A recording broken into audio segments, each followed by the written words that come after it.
Hi everyone, it's John Weir with Marcus and Millichap. Very excited to bring out a once a month e-newsletter where we're going to cover and highlight hand-selected deals out of state. I'm going to bring actual inventory to you. We're going to talk about the demographics of the area, why you would buy the deal, obviously the price, some of the income metrics, and this is all catered towards exposing you to out-of-state inventory that you wouldn't have otherwise looked at. Whether it's maybe interested in investing more money out of state or potentially selling and exchanging out of one of your California apartments into one of these properties. With that being said, let's get right into it. The first deal I want to look at is a 22-unit apartment building in Fort Worth, Texas. This is listed by a few guys out of our Fort Worth office, and the reason I like this deal is because of not only the price. I mean, it's $123,000 a unit, but the going-in cap rate's very attractive too. You're just shy of a 5.5 cap on current income and expenses.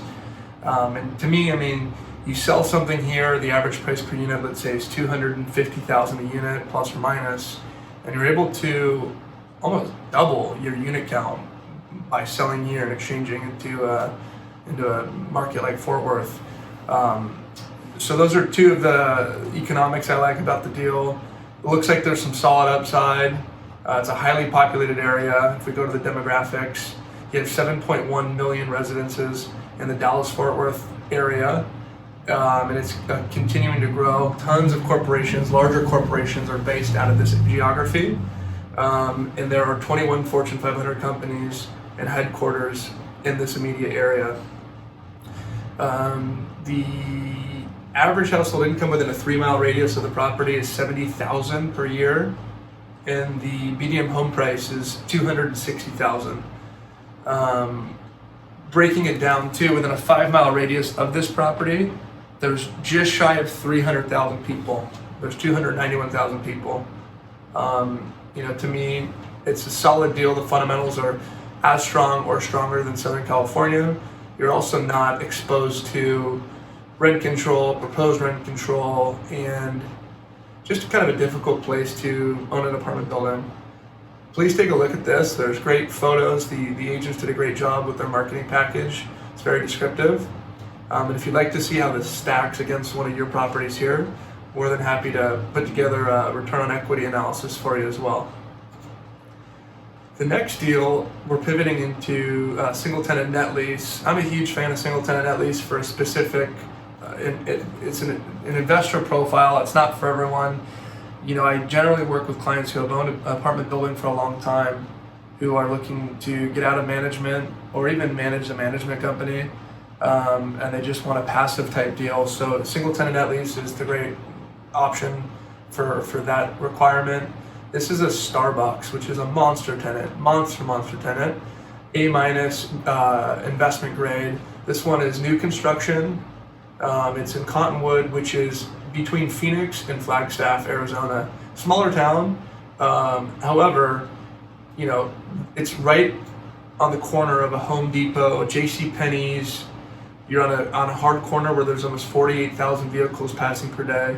I mean, the fundamentals are extremely strong for the Starbucks, and it's that drive-through component which has proven to be very, very good for the pandemic, and I believe for post-pandemic behaviors, the drive-throughs will be key to commercial real estate. Like I said, the population's a little smaller. I don't perceive that as risk. However, there's about 30,000 people within a 5-mile radius of the property.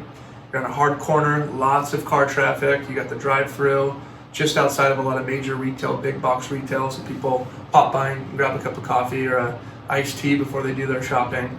You have 9.5 years remaining on a corporate lease from Starbucks. Again, a monster tenant. New construction. There's also extensions options after the 9.5 years on the base term. This is the type of deal I'd put my own grandmother in. Phenomenal deal. So please take a look at that.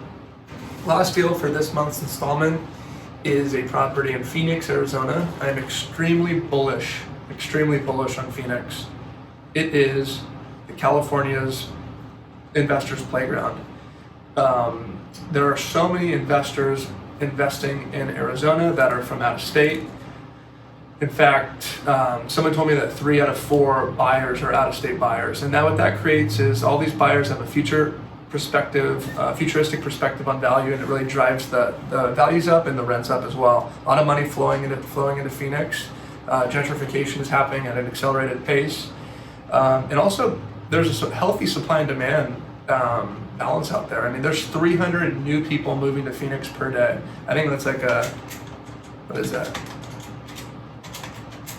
I think it's 109,000 people per year moving to Phoenix, MSA. Very, very good market. I actually own a couple buildings out there myself. So here's a little 14 unit. It's been renovated. It's East Phoenix, offered at $1,850,000.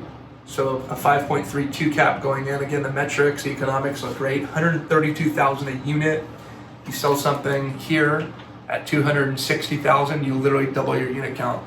So you sell a 7 unit and you can go buy a 14 unit. I always believe more units are better, just because if you have a vacancy, it's less damaging to your cash flow. The price per pound, 181 bucks a foot, looks good. And all but one of the units of the 14 units have been renovated, so they're getting good rents, easy deal. You put a management company on there and your cash flowing great. I'm going to put a link to download all these OMs. I also have tons of other good inventory. These are just 3 I wanted to highlight.